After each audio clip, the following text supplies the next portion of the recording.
Board exam में यदि आपसे पूछा जाए तुलसीदास जी का जीवन परिचय, तो इस तरीके से आप तुलसीदास जी का जीवन परिचय लिखेंगे तो पक्का आपको पूरे में से पूरे नंबर देने से कोई नहीं रोक सकता है।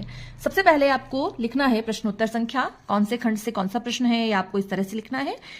एक तरफ के हाशिए में आपको कुछ भी नहीं लिखना है, जो प्रश्न संख्या है वो आपको सबसे ऊपर लिखनी है। उसके बाद आपको लिखना है किस कवि या लेखक का आपसे परिचय पूछा गया है, उसका जीवन परिचय आप लिखेंगे।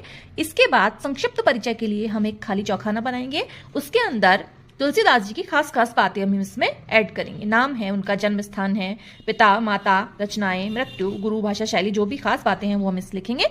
इसके बाद जीवन परिचय में हम तुलसीदास जी की यही बातें थोड़े विस्तार रूप से बता देंगे, वाक्यों में बदल करके।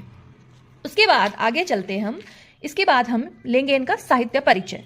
साहित्य परिचय में राम भक्ति परंपरा, तुलसीदास जी के जो है इसके कवि हैं, इनके कौन कौन से प्रमुख इनके काव्य हैं, इनके सब के उदाहरण हम लिखेंगे। इनके प्रमुख प्रमुख जो रचनाएं थी वो सारी हम इसके अंदर लिखेंगे।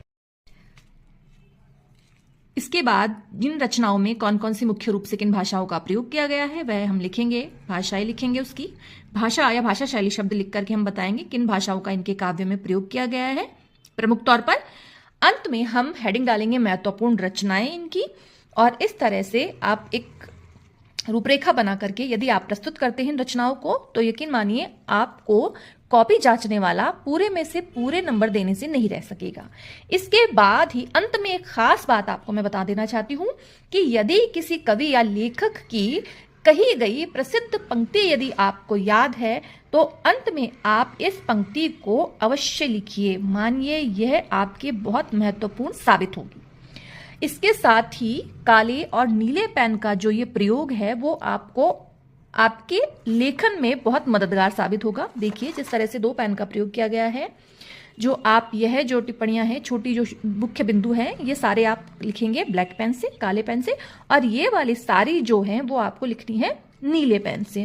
मुख्य मुख्य जो प्रमुख हेडिंग है वो आप लिखेंगे काले पेन से, और जो खास खास बीच में जो हाईलाइट के लिए दी गई हैं आपको ये चीजें आपको लिखनी है काले पेन से।